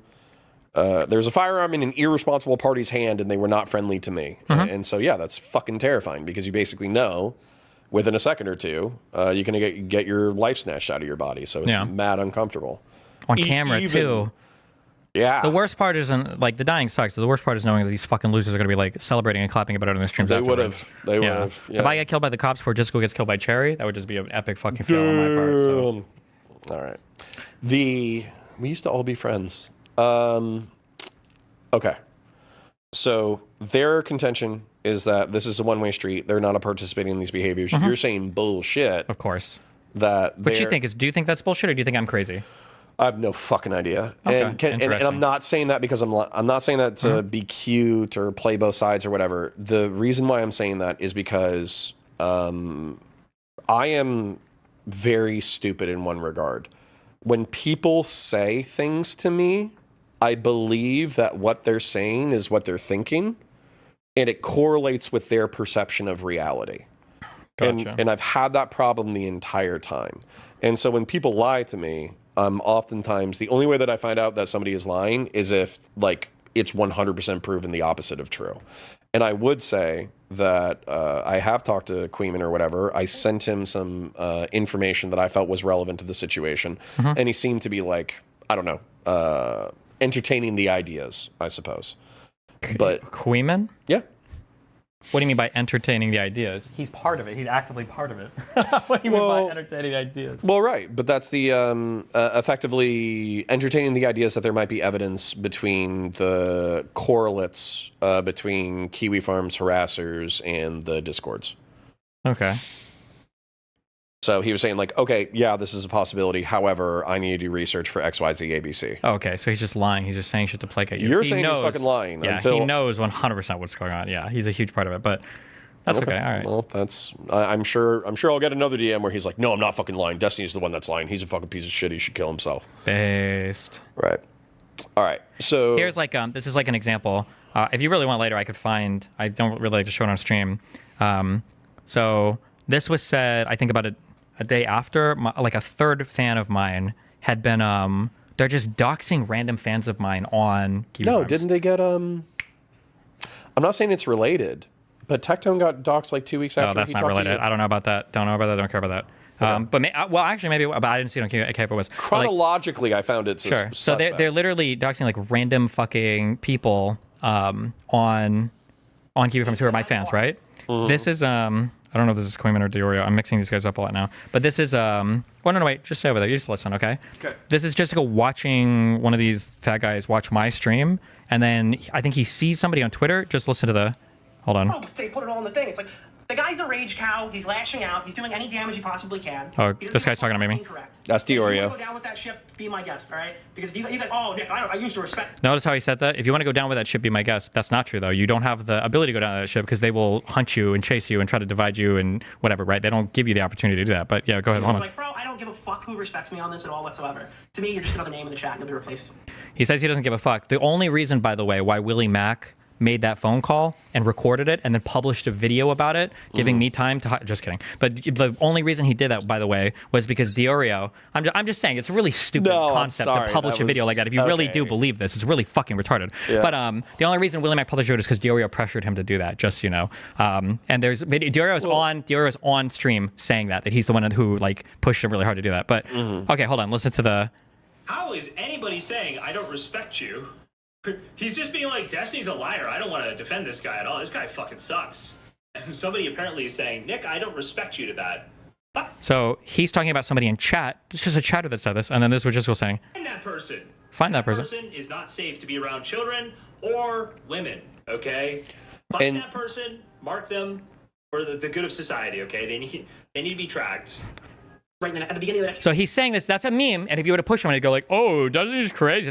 But they're like, one of the guys that got doxed on Kiwi Farms, this was basically exactly what they were saying. This guy's not safe to be around women or children, and he works as this job, so we're going to email his employer, and we're going to try to like get him fired from his shit. This is the guy who emailed me who said he called the cops. And Jessica reads these threads because they all read him and post about him. So he knows what he's doing, but it's always like stuff like that. And there's like dozens of examples of like shit like this. Deniability yeah, shit. Always. It's how they work, yeah. But this is like the goal. That's how they do it, yeah. So now if you're in the future, you talk about chilling effect. Oof, do I really want to say anything bad about these guys? Like, Jesus, like what if he calls me out and then I'm the next person that gets doxed on Kiwi Farms and they post my shit? Yeah. Would they? So, yeah. I have a totally unproductive, stupid idea in my brain, but at the same time, it's like, it seemed like a year ago, 2 years ago, if we had beef, and this is something that I respected you for, effectively like having open comms even with like really small creators. Sure. So if somebody had fucking beef, they could basically come say it to your face. Now, though, it seems like the game is this dox war. And I don't know. Like there's no fucking treaty here. Well, because there's no diplomacy. There's no what how could we get and we can't. This is something come into a room and say, hey Steven, I think you're the biggest piece of shit on the fucking internet and I hope you die one day, and then boom, it's squashed. No. Because that's not the goal. I don't remember we were talking about at the beginning of this conversation. Unironically, yes, that is the goal. The goal is to one of those two things: either for me to kill myself, or somebody around me to kill themselves, or to destroy my career. Right? The perfect example of what happens if they don't get it? Then they'll try to do it to the people around me. Okay. Look at how they spam reported Kyla's channel. Why do you think it got terminated today? Well, and that's another thing too, is like, so Kyla deals with like red pill content and stuff that I'm sure that if the other person talking was getting reported could be a terms of service violation, but I don't think Kyla's ever done a terms of service violation herself. Sure. You know, you can find logs in all the big discords, Gisticles, and Spicy Chat, where people are celebrating that her channel got banned. They're like, yes, we got him. We got him? I don't know if we got him. Okay, check, but yeah, I'd see like the celebrating. I get logs from all these channels. If they said we got him, then I would be snapped. Terminated as banning YouTube producer. Let's fucking go! Like shit like this. Yeah, I mean, I could ask for more logs from chats, but yeah, they celebrate this and they all do it. Yeah. Okay. So go ahead. No. Oh, this guy right here. Food Stamps played a clip where the F slur can be heard multiple times. Is that TOS on YouTube? They do, but it'll always be stuff like this, where because then be like, oh, but we didn't report exactly. But even more, because I guess like the fuck you doing this. When you debate like Gisticle and you ask questions about this, he'll tell you is he'll go, oh, really? Show me in our chat where we said report this person. Show me. You'll never find it, and then you auto lose on all the debates, and that's why people get like gaslit on it. Also appeal to how bad these people are. So, for instance, they could probably do this with me quite simply. If Food Chops was unrepentant about a moral issue on which we disagree, they would be like, oh, well, doesn't she do this? So aren't you happy that she's banned? You know, so they would appeal to my disgust. Sure, maybe eventually, yeah. Or if you can't defend principally any concept because they'll accuse you of supporting the worst of the accusations. Yeah, what the fuck happened to... By the way, sorry, this is just like a frustrating thing. What happened to... I have my morals that I live by, and you have your morals that you live by. And if we share a political project or share a project, we can work on the shared vision of the project. But you live by your morals, I live by my morals. What the fuck happened to that? Because I thought It's not. You're just on. I thought that's how adult human beings operate. You're playing a different game. This is what people. I've said this to Democrats versus Republicans. You have to understand that you're playing a different game. What game right? am I playing, and what game are they playing? You're playing some kind of politics or whatever game, and they're playing like the social pressure game. It's a different thing. They have different goals. It's like if we were to argue over and over again, like what the best car is, and you want to win a race, and I just like the color blue. Sometimes we might agree if they're really fast blue cars, but other times I'm going to choose like the Prius because it's blue and I like it, and you're going to be scratching your head trying to figure out what the fuck is going on. This is what I was saying in the beginning, where like some criticism, you said, how can we hold our own to account without, without burning the bridges? Yeah, and I said this very easy. You just tell people, hey, you fucked up, don't fuck up again. Like we'll figure it out. Or if you're going to keep fucking up, we cut ties or whatever. But these people, you can tell that's not the goal of any of this. Right? The goal is not to hold people accountable. The goal is not to like do something righteous or good or virtuous. I said that as much when I was responding to Ethan about Willie. Like if Willie would have told me privately, he's like, hey, the shit you told me made me really uncomfortable. Like I'm like, even if he didn't tell me to be depressed, like I had to call somebody at the FBI, like say some shit. I'd be like, I got it. That's fine. I understand that. But like, there's a difference between that and like, I ain't like, hold on, is OBS recording? Okay. A detective? I didn't like you're playing a totally different game at that point, right? And that's what I'm saying is that, so you're asking like, well, how can we have these conversations? You can't. They're after something fundamentally different. They're not looking for reform or to build like some coalition politically. They just want to have like the social games.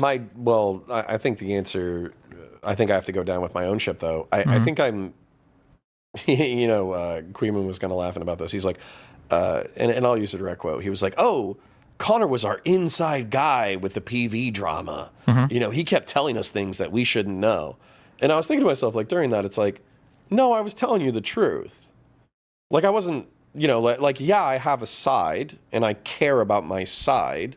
But insofar as I can possibly tell the truth, if you ask me a question, I'm going to tell the truth. Sure. And do you know what those guys say about PV now, though? What? Like Queeman and Justico. Well, isn't it like the Dark Money preview to the Taylor Lorenz situation? I heard Justico literally comparing the chorus, Tenet Media, and to like sure Progressive Victory. Yeah. So like these are not people who have. Well, can somebody like so I had this conversation with Beckett a while ago, and I had this conversation with Beckett last night, not specifically about PV, but I had a conversation with him. And his point with the PV thing was, if it's not disclosed, then you don't understand people's biases. And so they can be acting like they're acting from like an integrated, principled position, but they're biased by money, which is why you should disclose where your money comes from. Okay.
Okay, try it out. Hello?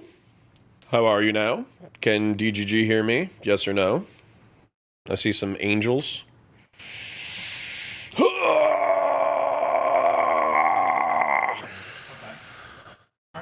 Okay. I do have a literal train to catch. So Good one. So I probably got like another 20 minutes. You're good. Okay, go ahead. So what I was saying was the politics game. I don't know if people caught that, but effectively, like, Queeman said, like, oh, he was our inside man. He was telling us secrets. We weren't supposed to know any of that and all that kind of stuff. But it was like, no, I was just telling you the truth as I understood it. And also, if you have, like, I'm working for an institution, right? But let's say that, and that institution is paying me. But we are aligned on goals as far as what we want to achieve in the world. What's the fucking problem? And I think that this gets to the heart of the Taylor Lorenz drama, where realistically, like, people don't believe me. They genuinely just don't believe me. A Democratic organization named PV reached out to me. They said, hey, you're in the Twitch and YouTube politics scene. We need a Republican to be a part of our organization. We know that you think that Trump is fucking bad and going to be a disaster for this country. Would you want to work together in order to help bring alt media into real world politics? Oh my God. Do you want to help? Shut up. No, you're describing lobbying. I guess. So they're just as what you're saying, because of the argument that I make a lot. People have this understanding that lobbying is this nefarious thing where you like buy bribing. off politics. But in reality, people just support people and provide epistemic resources to people who already agree with them, basically. Like AIPAC is not turning people into Israel supporters. They just find people that they feel like supports Israel and then they throw some money at their campaign. Well, and not just that. I'm sure that they give them like talking points and rhetorical Epistemic tools. resources. Yeah, like, hey, people are sorry. coming at you for like this stuff, but like this is what we would say You about this. used a 14-letter word, so but that's okay. I do that sometimes. So the point is, like, this cuts to the heart of the Taylor Lorenz drama, where you could argue something about disclosure, you could argue something about transparency or some shit, but what the fuck is the problem with Democrats incubating Democratic or liberal creators to spread a Democratic or liberal message in this political atmosphere? And not just that, half these people who we're talking about in the drama and commentary space, they identify as either liberals or progressives. They identify as being on the left. What the fuck is your problem? Why is this a crabs in a bucket situation? So there's where you're slicing the legs out of your the people who are propagandizing on your behalf. So we don't have time to go into this right now. We don't. We can in the future, though. Maybe I will in future debates. There's a lot of things going on here that I've realized now, especially over the past few days. One, the whole concept of dark money is actually fucking stupid. There's no such thing as dark money. Unless you literally...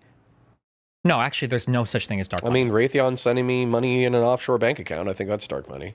But that doesn't even make sense, because they would never send you that money unless you knew that they were sending you that money. I know, I'm fucking around. Yeah. Well, no, but people actually make that argument, right? And so also, Raytheon, you can send me money. Yeah. So, one, I actually don't even believe in dark money as a concept now. And I think that it's been a weird bastardization of the problems with Citizens United. People keep hyper-fixating on this concept that Citizens United was bad because of, like, dark money.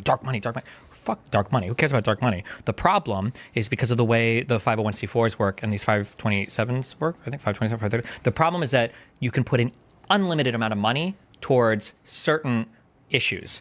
And you're not supposed to be for a politician, but they basically are. That's the issue. It wouldn't matter if Jeff Bezos could give $5,000 of dark money, because that's the FEC limit, to some campaign. The issue is when he can spend $50 million without anybody knowing on some issue. That the big issue with super PACs is the unlimited per individual spending. That's the big deal, number one. So, or kind of tied into number one. So this concept of dark money is stupid, in my opinion. No, not in my opinion. It's stupid, because the big criticism that Taylor Lorenz has is these guys are taking money from Chorus, and one of their donors is, what is it, the 1630 fund? Yep. How the fuck is that dark money? Because they're getting paid by Chorus to do a job, and one of Chorus, or maybe Chorus principal funders, 1630. Where's the dark money? Do I have to know every single person that comes into 1630? Let's say that I wanted to sponsor you. If I don't publicly disclose all of my income sources, is me paying you, is that dark money? Not if it's on my taxes. It's fucking retarded. So this whole dark money concept is stupid as fuck.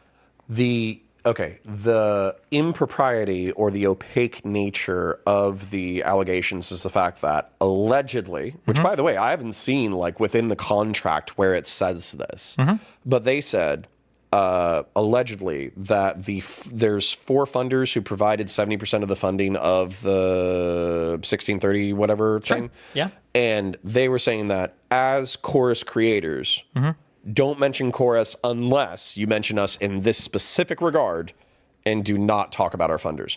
Now, that's all. For me, that's fucking hearsay. I would be careful, because Taylor Lorenz lies at least 10 plus times in that article. But like, so people keep sending me the clip of the article that says that, but they don't say, we have a copy of a Skype call. Well, she says she has copies of contracts. She hasn't released any of we those. have a copy of the contract. Yeah, she has said that. Well, but then show me in the contract where it's saying that we can't talk she about... won't do that because she's lying.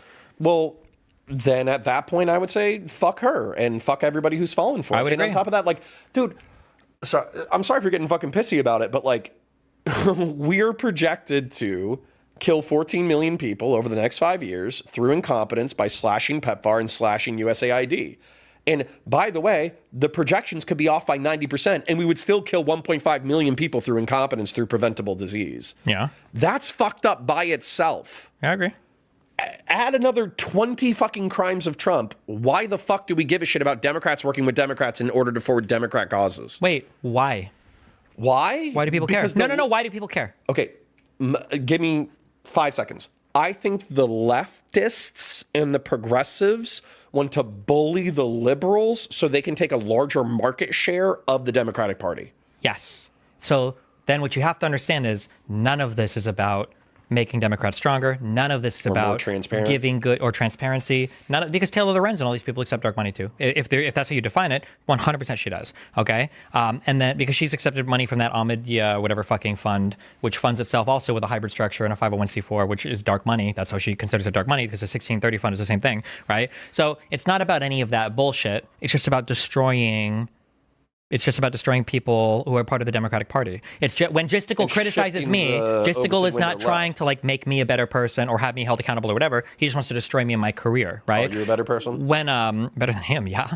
But I mean, like, I'm also like 200 pounds lighter. But like, and then when Trump or when any of the Republicans are criticizing people on the left, right? They're not trying to make them better. When somebody says Gavin Newsom shouldn't be tweeting like that, it's very unbecoming. Do they want him to be a better governor? No, they're asking. No, they want him to stop tweeting. Yeah, because he's holding me to Trump, right? So one of the things you have to be mindful of, I think, is where the criticism comes from, because that'll tell you what it's supposed to do.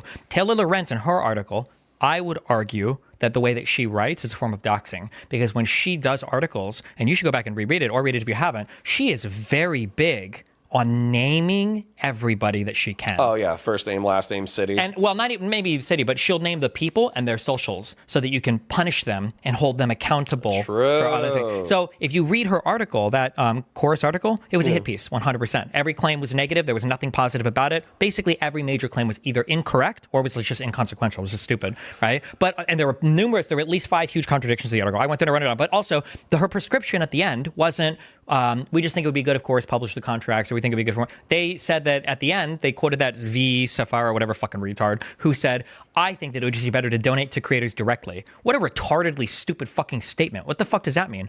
And then I agree. You should super chat. And then also going back to the third point I was going to say, I had 1, 2, 3. The third one was, because it was like this dark money shit. I don't even think it's real. Doesn't matter, whatever. Was why do people pretend like being funded by an organization makes you more dependent on them, or it makes you more susceptible to some kind of marketing ploy than audience capture? Because I would argue to some extent, independent funding, I think even you maybe realize this, independent funding can keep you more independent than audience capture. Audience capture can keep you incredibly locked in on certain topics or certain political opinions. I see, and by the way, like some people disagree with me or whatever, but I think that you can only, there's half a dozen creators who are like Trump apologists.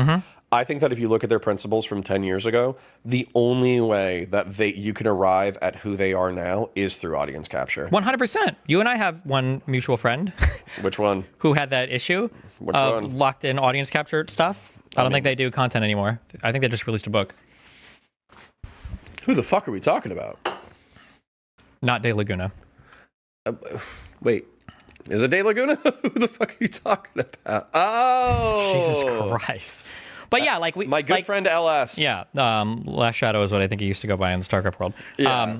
But yeah, like there are people who you go down a certain road, a gilded cage, and it's really hard to course correct at all. In my opinion, it's a gilded cage. Yeah. And what I mean by that is you make shitloads of cash. Your cage is beautiful. You know, it's lined with gold. but you're stuck inside it. Yeah. And that's where I do feel bad for LS, that Or anybody, yeah. streamer, Yeah. and several other center-right contrarian creators who effectively, in my opinion, they might not even agree with me. Sure. But I'm not implying there's a bunch of people who are totally morally bankrupt, selling out, like don't believe it at all. But just that, like, they might take a slightly different direction. They might talk about some things a little bit less or a little bit more. They would be more spicy and more independent if they knew that they weren't going to lose 10 to 20% of their audience as a result. Yeah. So this idea, so I would even challenge, and a lot of what I've just said, I'm challenging a lot of truisms. These are just supposed to be things that people take for granted. Like, oh, having a single funder, that's bad. You should donate to creators directly. That's the thing that people they think that's a good thing. That's not necessarily a good thing. And every creator knows that. The whole idea about dark money being bad, is it bad? I don't know if that's true. If somebody comes up to me and they give me a bunch of money, if my political opinions aren't changing or anything, like, I don't know, like, would that matter? Well, I mean, that was my argument for the PV shit, because at the same time, like, I never said, oh, Kamala's fucking amazing, she's the best thing since sliced bread. I said, she's the clear lesser of two evils within this moral calculus. And if you don't see that, you're a fucking idiot. Yeah. So that I is think the actually thing, not contradictory to anything I've said for the past 5 or 10 years. The thing that I think is important, one is the law is important insofar as FAR should be respected. You can't take, like, foreign money, right? Sure. Foreign And agent if you're registration. representing those foreign interests, you should disclose. So I think, like, the laws I think in place there are really important, number one. And then number two,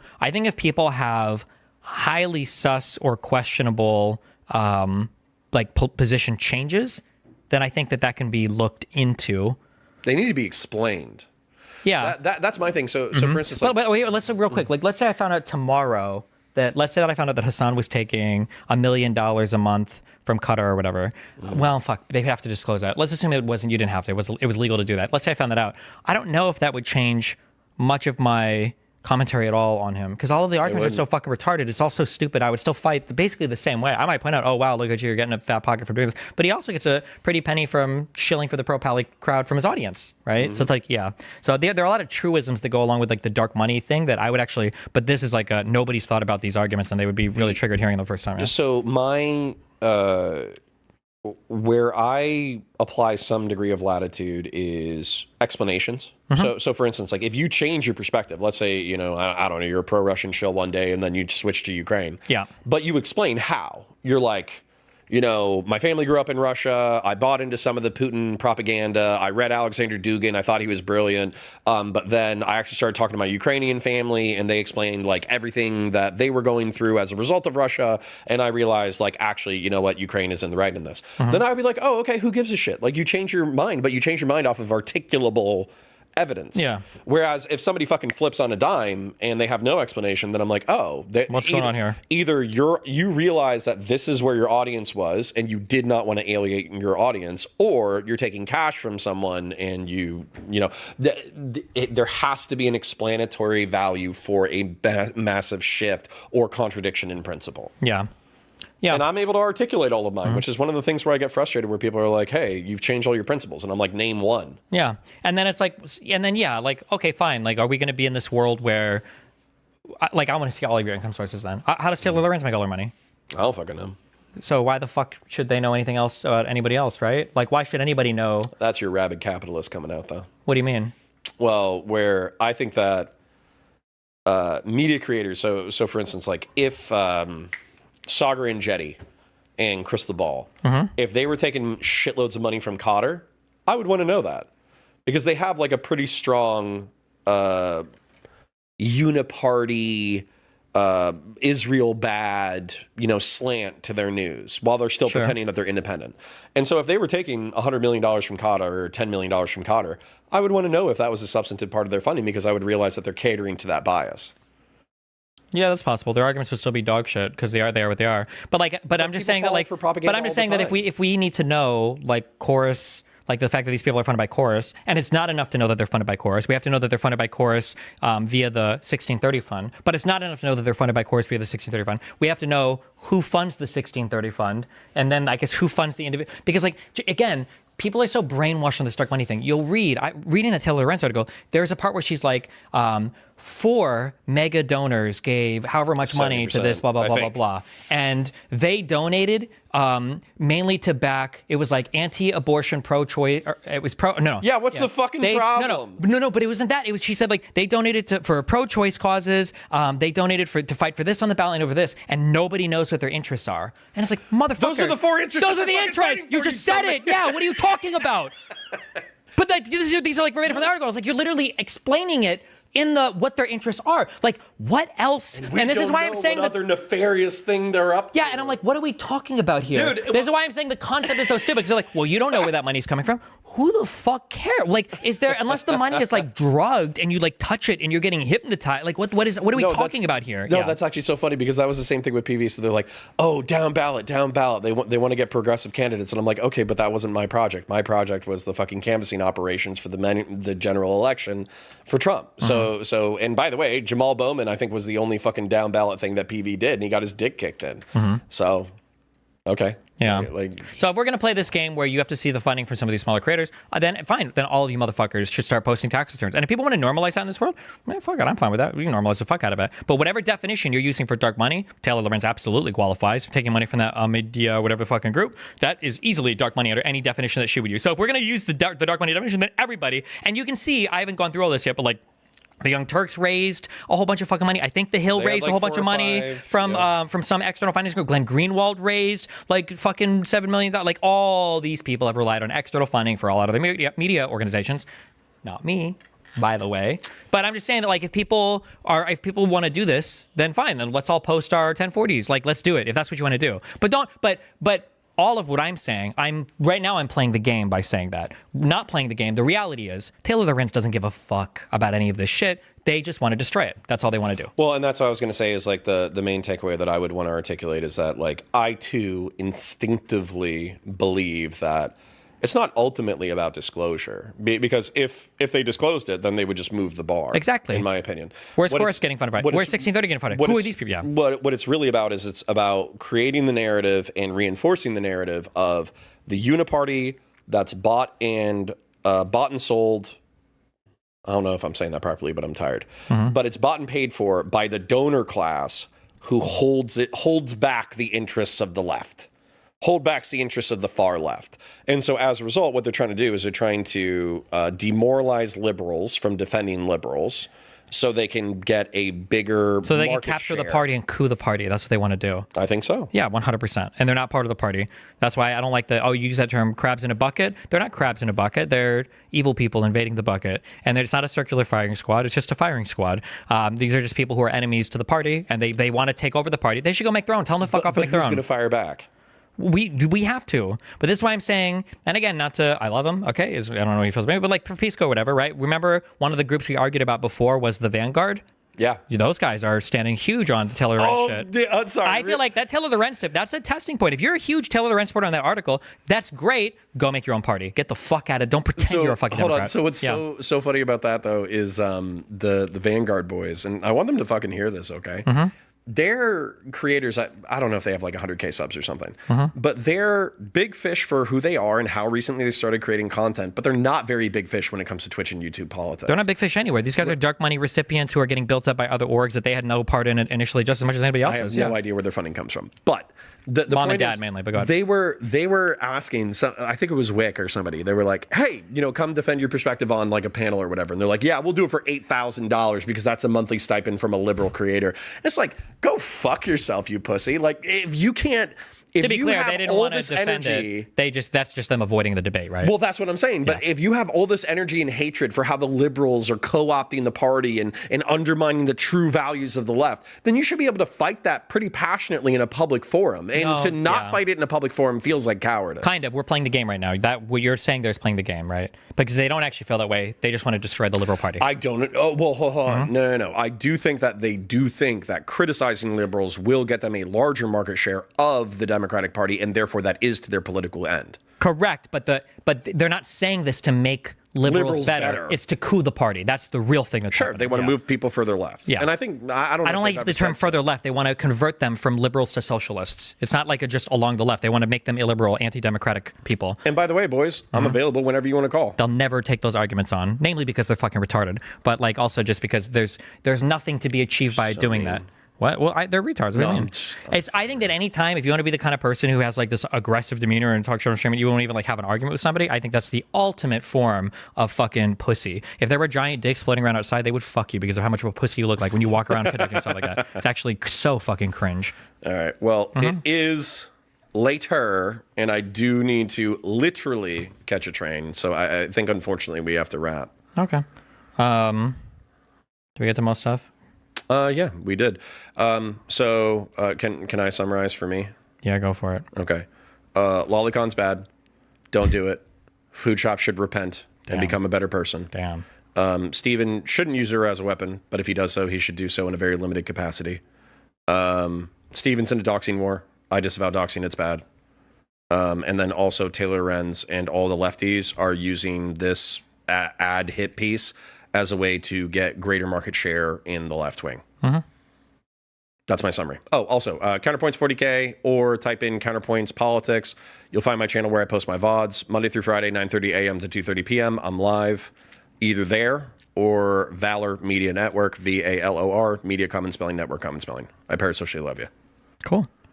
If anybody's bored, and if you've ever used T2 Aimpoint Red Dot, and you know how to adjust the zeroing on that, please, God, help us, because we tried to fuck with it today, and oh my God, I don't know if we're just retarded. Yeah, at some point, I think the things are just like stuck, and they won't turn now. But the good news is you're a dead shot with a fucking Benelli. Well, if you use the iron sights. Yeah, but you're a fucking dead shot. Like fucking 15 yards, you're hitting a fucking slug right in the circle. Yeah, but it'd be even cool if it worked with the red dot. It would be cooler if it worked with the red dot. That's absolutely true. Okay. But the good news is if somebody comes into your hallway and they're not a police officer, they're fucked.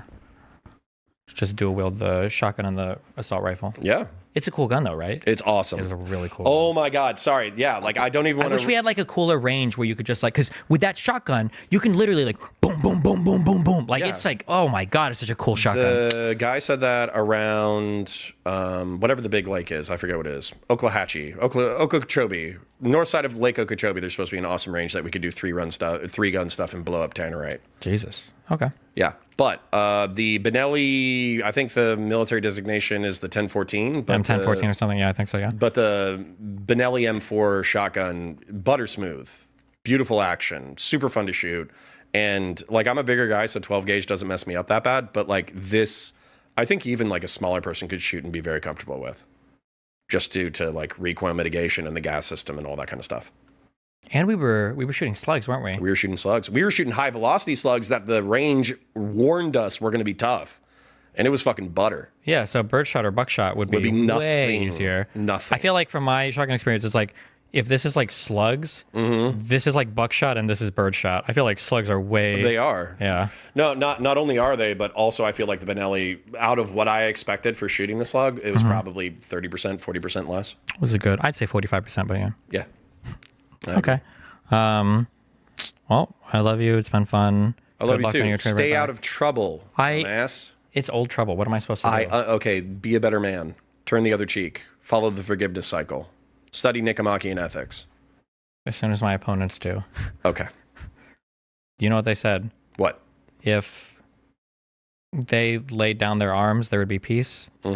If you lay down your arms, you'll be slaughtered. It would be, yeah. Okay. You're truly the Israeli. You're the oppressed class of Twitch and YouTube politics.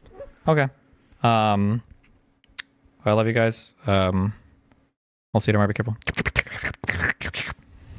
Wait, I need to go over there and turn the stream off. Okay. Be entertaining. All right.